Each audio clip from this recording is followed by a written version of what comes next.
ಈಗ ನೀವು ಕೇಳಿದ್ರಲ್ಲ ಪ್ರಶ್ನೆಗಳಿಗೆ ನಾನು ನಿಮಗೆ ಡಾಕ್ಯುಮೆಂಟ್ ಕೊಟ್ಟು ಮಾತಾಡ್ತೀನಿ.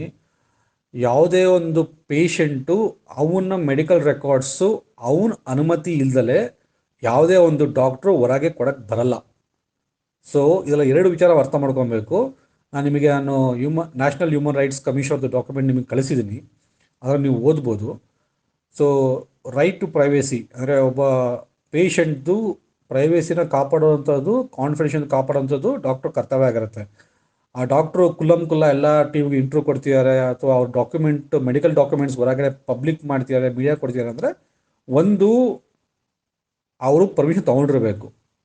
ಅದು ಪ್ರತಾಪ್ದು ಆ ಥರ ಪ್ರತಾಪ್ ಪರ್ಮಿಷನ್ ಕೊಟ್ಟೇನೆ ಅಂದರೆ it's purely A sympathy thing ಅಂತ ಅಲ್ಲೇ ಪ್ರೂವ್ ಆಗೋಗುತ್ತೆ.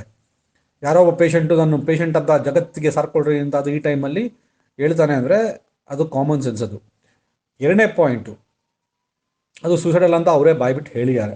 ಬಿಕಾಸ್ ಸೂಸೈಡ್ ಅಂತ ಆದ್ರೆ ಏನಾಗುತ್ತೆ, ಪೊಲೀಸೆಲ್ಲ ಆಗುತ್ತೆ, ಅವಾಗ ಏನಾಗುತ್ತೆ ಮೆಡಿಕಲ್ ಲೀಗಲ್ ಕೇಸ್ ಆಗುತ್ತೆ, MLC ಅಂತ ಹೇಳ್ತೀವಿ ನಾವು, ಮೆಡಿಕಲ್ ಲೀಗಲ್ ಕೇಸ್ ಆಗುತ್ತೆ, ಅವಾಗ ಪೊಲೀಸ್ ಇನ್ವಾಲ್ವ್ ಆಗುತ್ತೆ. ಹಂಗಾಗಿ ಅವ್ರು ವೆರಿ ಸ್ಮಾರ್ಟಾಗೆ ಮೆಡಿಕಲ್ ಲೀಗಲ್ ಕೇಸ್ ಅಲ್ಲ ಅಂತ ಅದನ್ನು ಅವ್ರು ಸ್ಪಷ್ಟಪಡಿಸಿದ್ದಾರೆ. ಮೂರನೇದು, ಒಂದು ಕಾಲದಲ್ಲಿ ಇವರೇ ಪ್ರತಾಪ್ ಇದನ್ನು 7 ದಿನ ಊಟ ಮಾಡ್ದಲೇ ನಾನು ಚೆನ್ನೈ ರೈಲ್ವೆ ಸ್ಟೇಷನಲ್ಲಿ ಒಂದು ಸೈನಿಗೋಸ್ಕರ ನಾನು ಹಂಗೆ ಮಾಡಿದೆ ಅಂತ ಅವಾಗ ಸಿಂಪತಿ ಗಿಟ್ಟಿಸ್ಕೊಂಡಿದ್ರು. ಈಗಲೂ ಸಹ ಅದೇ ಕಾರ್ಡ್ ಪ್ಲೇ ಮಾಡ್ತಿದ್ದಾರೆ. ಆಮೇಲೆ ನನಗೆ ಆಶ್ಚರ್ಯ ಆಗೋದೇನು ಅಂದರೆ, ಯಾವ ವ್ಯಕ್ತಿ 7 ದಿನ ಹೊಟ್ಟೆ ಹಸ್ಕೊಂಡಿದ್ನೋ 2 ದಿನಕ್ಕೆ ICU ಅಷ್ಟು ಅಡ್ಮಿಟ್ ಆಗೋ ಸುಸ್ತಾಗ್ಯಾರೆ, ಬೇದಿ ಆಗಿದೆ, ಗ್ಯಾಸ್ಟ್ರೋ ಎಂಟ್ರೆಸ್ಟ್ ಆಗುತ್ತೆ ಅಂತ ಡಾಕ್ಟರ್ ಹೇಳ್ತಾರೆ ಅಂದರೆ ಅವನು ಹಳೇದು ಕತೆ ಸುಳ್ಳು ಅಂತ ಅಲ್ಲಿ ಪ್ರೂವ್ ಆಗುತ್ತೆ. ಇನ್ನು ಜನ ತೀರ್ಮಾನ ಮಾಡಬೇಕು, ಅವನು ಜುನೈನ ಅಥವಾ ನಿಮಗೆ ಬಕ್ರಾ ಮಾಡ್ತೀವನೋ ಅದು ನಿಮಗೆ ಬಿಟ್ಟಿದ್ದು. ನಾವು ರೀಸೆಂಟಾಗಿ ಒಂದು ಇದು ಮಾಡಿದಾಗ ಅರ್ಥ ಆಗಿದೆ ನಮಗೇನು ಅಂದರೆ, ಅವರ PR ಟೀಮ್ ಇದಾವಲ್ಲ, ಅವನು ಎಕ್ಸ್ಪೋಸ್ ಮಾಡಿದ್ರೆ ಧಮಕಿ ಆಗ್ತಿದ್ದಾರೆ. ಆ ದಾಖಲೆನೂ ಸಹ ನಿಮಗೆ ಕಳಿಸ್ಕೊಟ್ಟಿದ್ದೀನಿ. ಒಂದು ಆಟ ಥರ ಆಡಬೇಕು, ಗೆಲ್ಲಬೇಕು ಹೊರತು ಆ PR ಟೀಮ್ ಇಟ್ಕೊಂಡು ಅವನ್ನ ಎಕ್ಸ್ಪೋಸರ್ ಮಾಡೋಗೆಲ್ಲ ಧಮಕಿ ಹಾಕೋದು ಅದು ಒಳ್ಳೆ ಲಕ್ಷಣ ಅಲ್ಲ, ಇದು ಜಾಸ್ತಿ ನಡೆಯಲ್ಲ.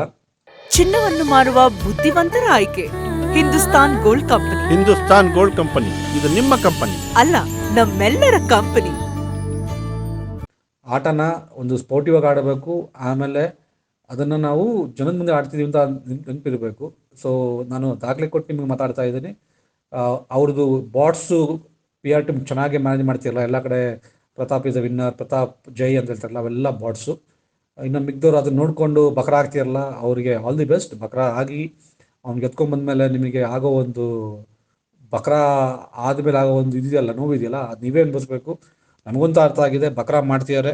ಆ ಥರ ಯಾಕೆ ಮಾಡ್ತಿದ್ದಾರೆ ಅಂತ ನಮಗೆ ಚೆನ್ನಾಗಿ ಗೊತ್ತು, ಯಾರು ಮಾಡ್ತೀನಿ ಅಂತ ಚೆನ್ನಾಗಿ ಗೊತ್ತು.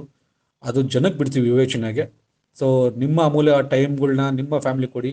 ಆಮೇಲೆ ಆ ಸ್ವಾಮೀಜಿ ಬಂದ ತಕ್ಷಣ ಅವನ ಮನಸ್ಸು ಈ ಥರ ಆಯಿತು ಅಂದರೆ, ಯಾವ ಸ್ವಾಮೀಜಿ ಮತ್ತು ಅಪ್ಪ ಅಮ್ಮನ ಬಿಟ್ಟು ಇರುವಂತಲ್ಲ, ನನ್ನ ಪ್ರಕಾರ ಸ್ವಾಮೀಜಿನೇ ಇಲ್ಲ ಸರ್.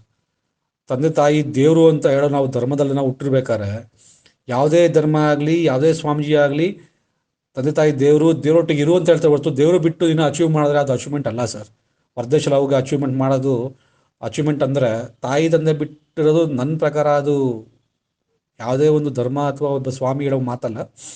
ಸೊ ಅದೆಲ್ಲ ಆ್ಯಡ್ ಆಗಿದೆ ಅಂತ ಮಾತಾಡ್ತಾರೆ, ನನಗೆ ಅದ್ರ ಬಗ್ಗೆ ಕಾಮೆಂಟ್ ಮಾಡೋಕ್ಕೆ ಇಷ್ಟ ಆಗಲ್ಲ. ಬಟ್ ಸ್ವಾಮೀಜಿ ಆದವರು ಅಥವಾ ಒಂದು